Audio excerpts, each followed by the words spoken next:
Seeing is believing. How many examples of black love are on a media platform of any kind? Can you name one? How long did you have to think about it before it Popped in your brain. How many examples of black leadership are on a media platform of any kind? Can you name one? Now can you name another? How hard did you have to think about one before it popped into your brain? This is what brings us to the reason why we are here. How many examples of black wisdom are on a media platform of any kind? Can you name one? Now, can you name another? Now, can you name one where the wisdom is focused on something other than pop culture? Or hip hop? Or battle rap? Seeing is believing. Blindness is the sickness. Wisdom is the medicine. We are restorers of faith. Solutions over problems. What needs to happen? What needs to happen? What needs to happen? A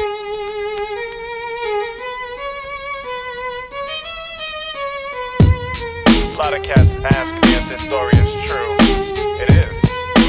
Once upon a time in the days of low fades, I was on the block with Claude and my man Hayes. 199th Street between Jamaica Ave and the Hill. And I'm asking my brothers to chill, but they won't chill. They like money and hood fame. My man Hayes has on a big ass gold chain. Only problem is it isn't his. The chain belongs to his cousin who is deep in the drug biz. Hayes wants to take a ride, but for nothing more to take the chain on the ride like it's on tour. Now we're riding dirty in Claude's car, stunting and fronting like wannabe rock stars, with the windows down and the system turned up, bringing attention to ourselves, not giving a fuck, walking in spots, giving props and giving dap to grimy ass cats who sell crack where they rest at. Unwise. Being a follower will get you killed. Following against your will, going against your gut, following these nuts will get your ass stuck up. Yeah, being a follower will get you killed. Following against your will, listen to the voice inside, take it in stride, and you just might stay alive. I'm on the block paying attention to facial expressions, and each one says that they're gonna get them. The gold chain is looking like shark's bait. The shark's on the corner, and man, they can't wait to catch a brother slip them and trip them so they can flip them and dip them, put them on the ground and have that ass strip. Okay.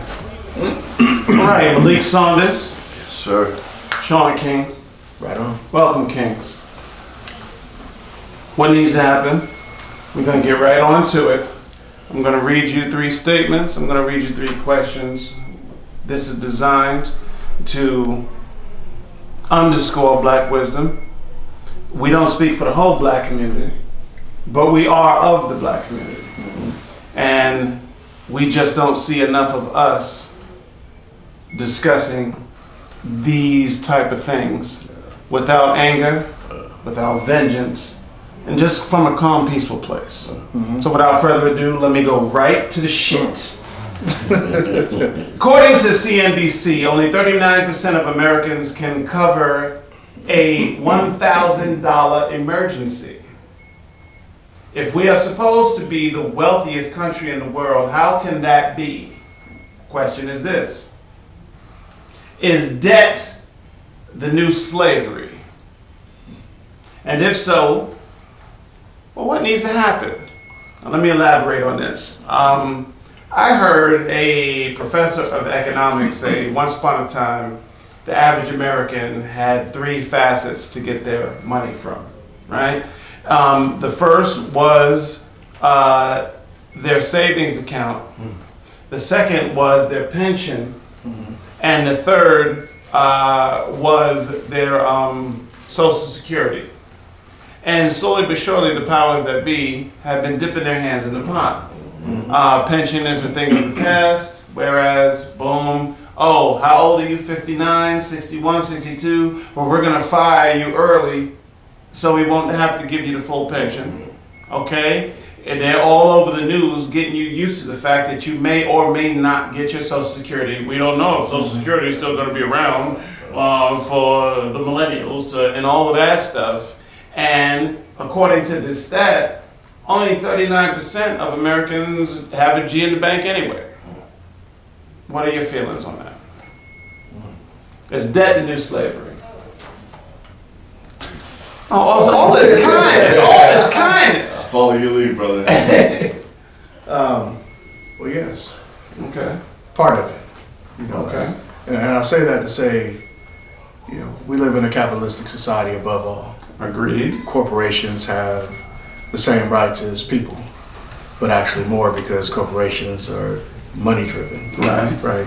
So when you look into the politics of whatever, corporations are behaving in the same way as people and influencing things or whatever the case may be. But I think in our society, before the people, the money comes first. And so you have to put some systems in place in terms of to keep people buying things they don't need, to keep people working, you know, at being cogs in the system, so that they can, you know, continue to basically make money. So you take a company, you know, the profits are always going to be top heavy, the work is always going to be bottom heavy in terms of, you know, what takes place. And so, you know, one of the things Dr. King was really fighting, you know, for, which ultimately, in my opinion, led to his assassination more than his, you know. No, take it there, take it there, yes. Towards the end. Yeah, I mean, his last couple of years, I mean, he started speaking to minimum income levels, you know, based on the foundation that if people, you know, don't have what it takes to meet their most essential needs, they can't fight. Right. You survive, and you can't fight with the system if you basically, you know, if you don't know where your food is coming from, if you don't know how you're gonna put, you know, take care of you don't know if you got a roof over your head and all of these things. And so the yes part is, you know, when you don't have money, you working all the time. And what do slaves do? Worked all the time. What are slaves do? Okay. What slaves do? Worked all the time. I believe that is the new slavery. So many people talk about these just in general conversation. Doesn't matter what color you are, man or woman. I mean, how many times have you heard somebody say, "Oh man, I'm still paying on my student loans," and you know they 50 plus. You're like, wow. You know what I mean? You know what I mean? You're not at retirement age yet. You know what I mean? But you figure at least your 50s should be the time where, you follow what I'm saying? You got about 20 years ago. You figure you would start enjoying life then. But you know, how do you feel about it? Is that the new slavery? I feel it is, because there's a, well, we haven't even jumped into like the credit card part of the scam. You know, that the credit card part of debt slavery, that's a whole different story. Oh, that's a whole video. Just talk about credit cards. Yeah. That's Visa, venture into slavery. Yeah. Venture into slavery again. Yeah. Oh, Visa. And then when we talk Everywhere you want to be. we talk about the new slavery too, is like how they don't talk about, I just started learning about when we're born, our birth certificates. Right, Okay, right. okay. Our birth certificates are Beneficial. so so when you come out the womb, you're in debt. Right. Because the country's already in debt, and they hold your birth certificate. So we start off that, and in the black community, a lot of us, most of us were never taught to, like, money was never really taught in my house. You know, money was never really. I grew up with a single mother with me and my brother that struggled. Okay. You know, she had 2 jobs. She went to school. She'd get up at 4 and catch the bus from Santa Rosa to San Francisco and then go to another job. And I'd watch her do all this stuff, and when I started getting older with my kids, I was like, what am I checking account? I remember they talked about this in school a little bit, but they really didn't elaborate on it, and I didn't see it. So I kept my money under my mattress, you know. Then I got older, got a safe, kept my money in the safe. Okay. You know, right now at 48, I'm just figuring out, well, actually about 10 years ago, I just figured out the CDs. And, you know, throw a little something away for my kids, something happened to me. I invested in 5 Litecoins that are doing pretty good right now. Oh, nice. You know, putting things away and teaching the younger generation not to get into debt. Okay, so that go ahead before I yeah, I was just gonna say, if you know, it's by design. I mean, if you wanted people to be financially savvy, you would include that in the education process starting at a young age. You know, like today, you would say personal finance is not a required topic because in order for this thing to work, you got to go buy stuff that you don't need. And when the economy gets slow, they start handing out tax rebates, so you go buy, right? You know, little tricks and stuff like that. So you know, they got us thinking about the cars, they got us thinking about all the things that don't really have value in terms of longevity, but they require us to continue to work for them because you bought a car on a loan. Indeed. You know, credit cards are out of control. Out of freaking control. And what made me kind of look at credit and credit differently was kind of how the corporate mind thinks, and I'll explain that.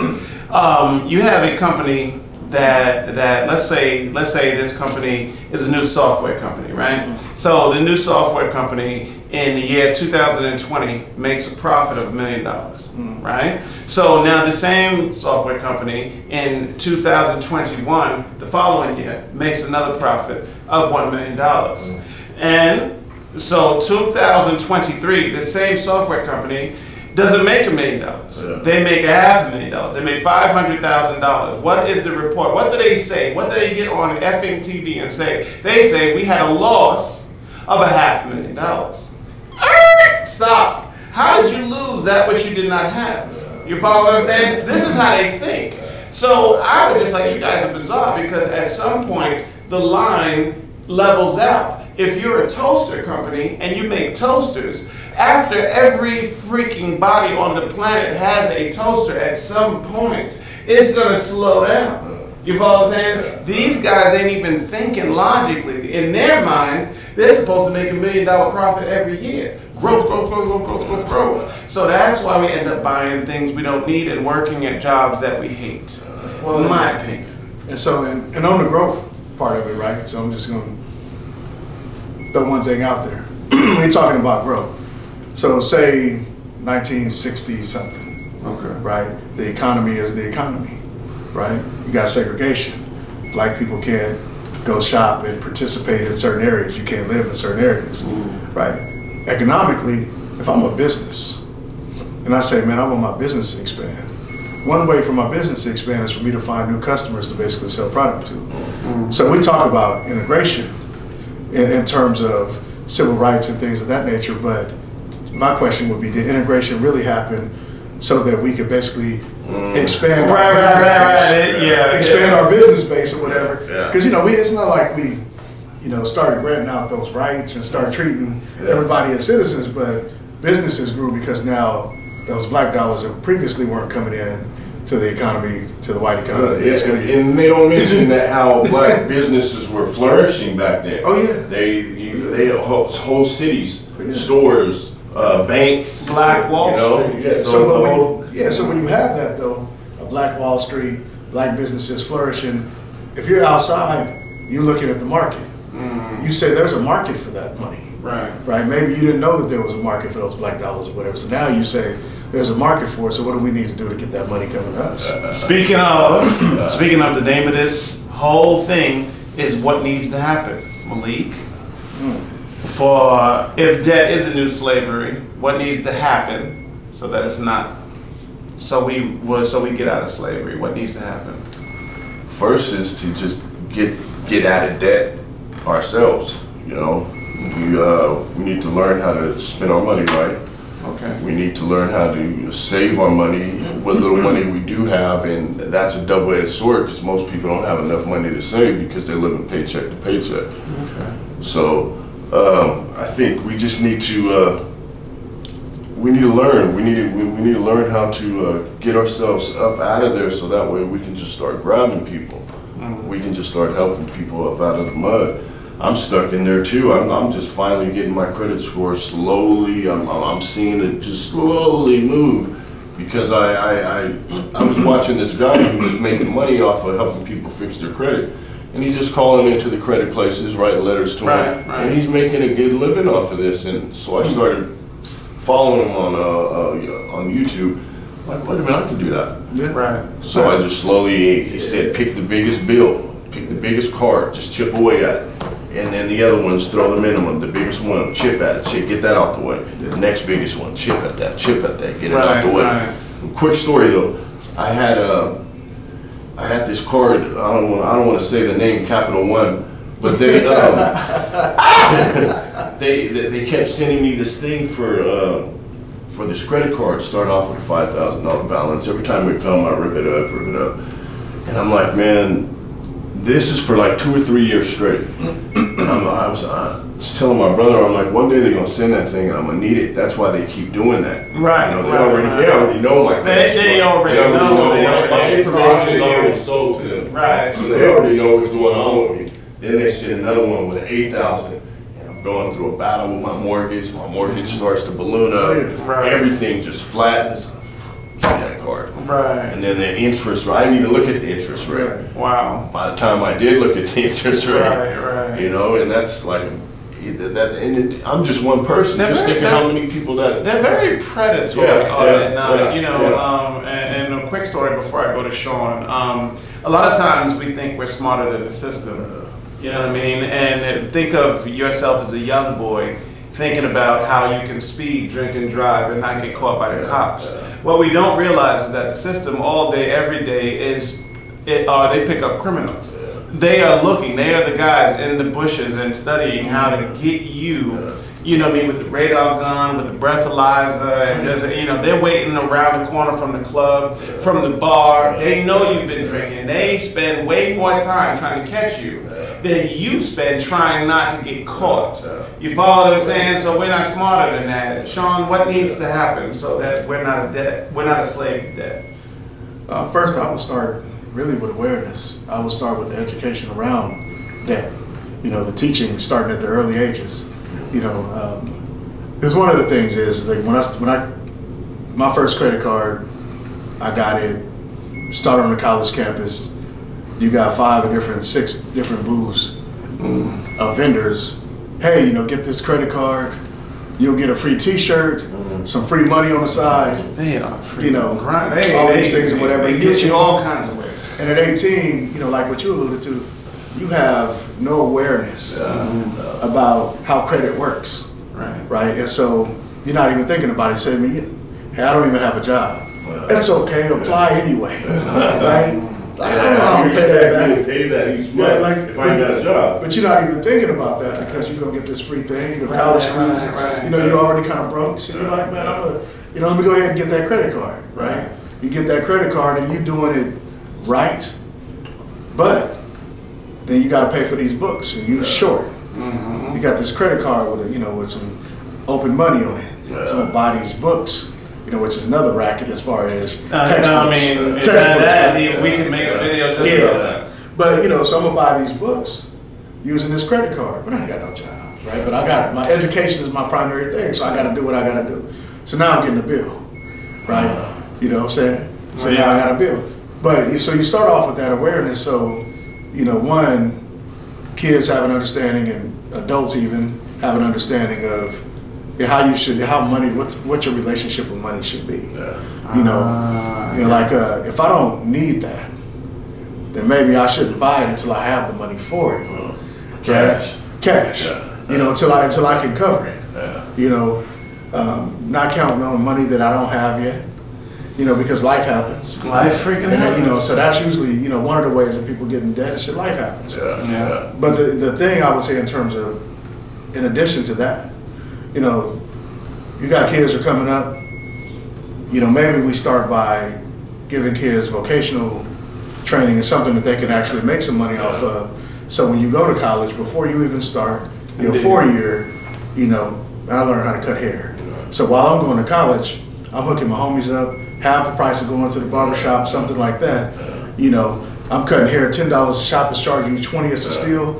I'm cutting hair in between classes, stuff like that. Now, I don't need the credit the same way to somebody who doesn't have that skill.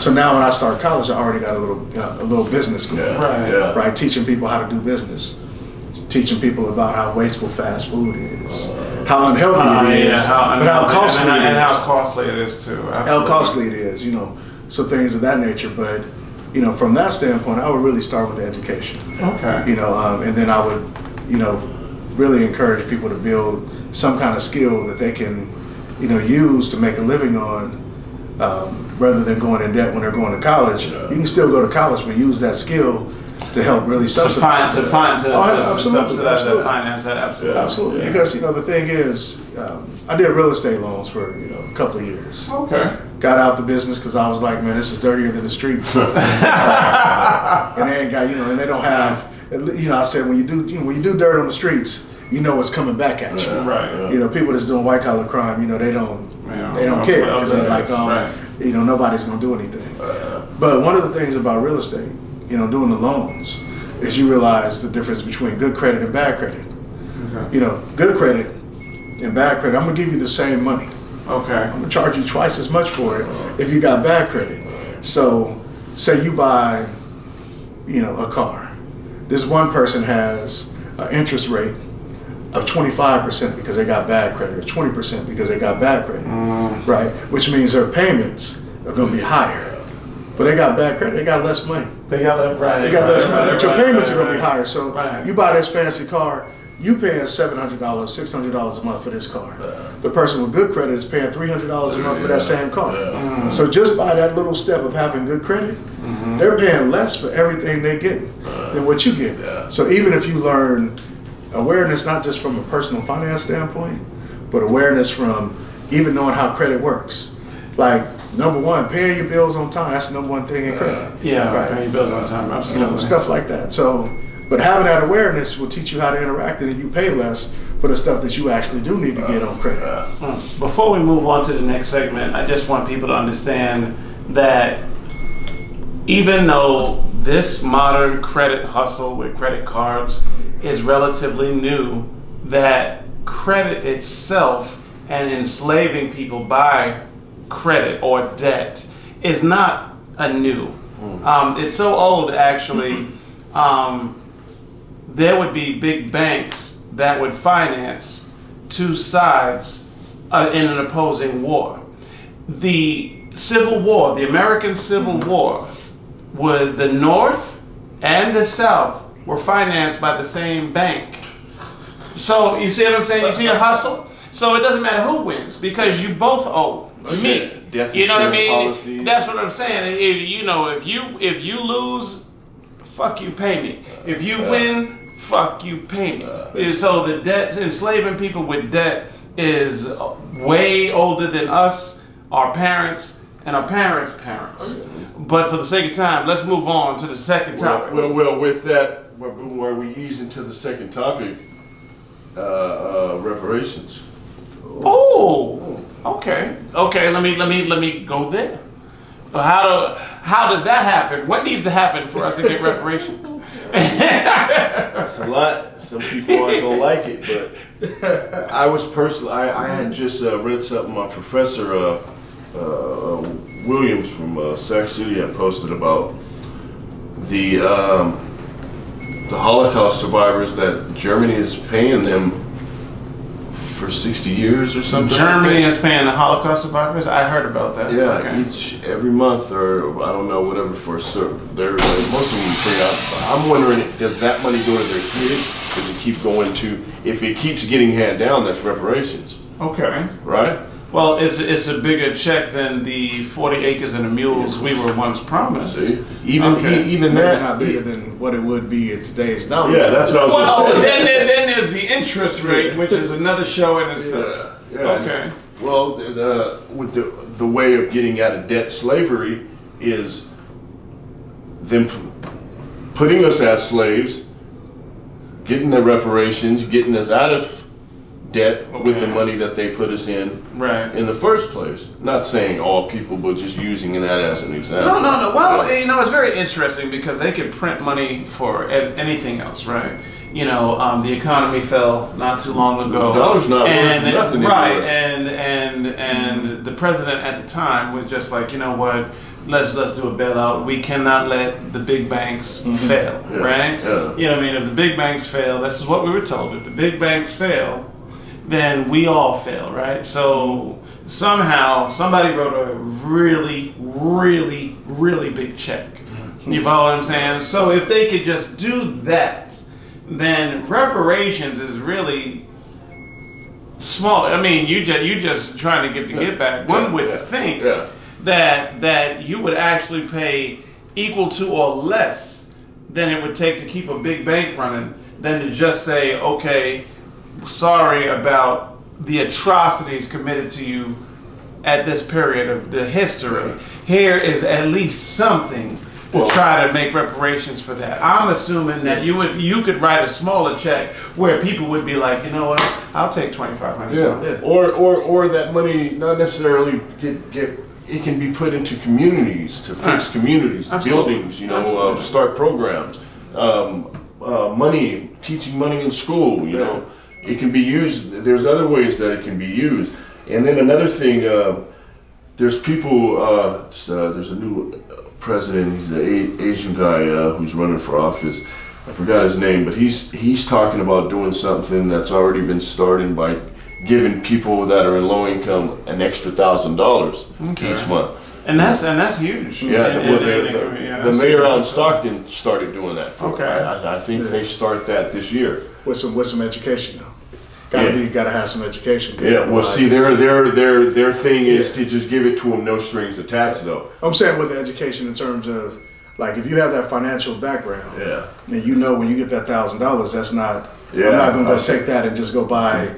You go spend it on things that don't really add value back. Right. So don't take your $1,000 and buy something that's not gonna. The PS5. Give you bums and right. Let's get the PS5 or whatever. There's a lot of ways to spend $1,000 that don't necessarily can help you. And I know you got to move on. The one thing I will say about reparations, to me, I look at reparations. I say that's the settlement offer. Because if you was really paying us. If you was really paying us what we want, you look at it and say, man, so, all right, so they built the country, right? Talk about what I'm saying? It'd be like, you owe us the whole country, but the reparations would be the settlement. Right. We are certainly settling. They robbed us for $1 billion, but we'll settle for $500,000. Well, we want the whole country, we'll settle for the reparations. No, indeed. But moving on, fellas, you guys good? Yeah. Okay, you guys good? Let's move on. I believe that no matter who goes to the polls during the next presidential election, our current sitting president will be re-elected for another 4 years. My opinion. This statement and the question that follows is not to evoke anyone's personal feelings that may or may not have our current commander-in-chief. A lot of cats ask me if this story is true. It is. Simply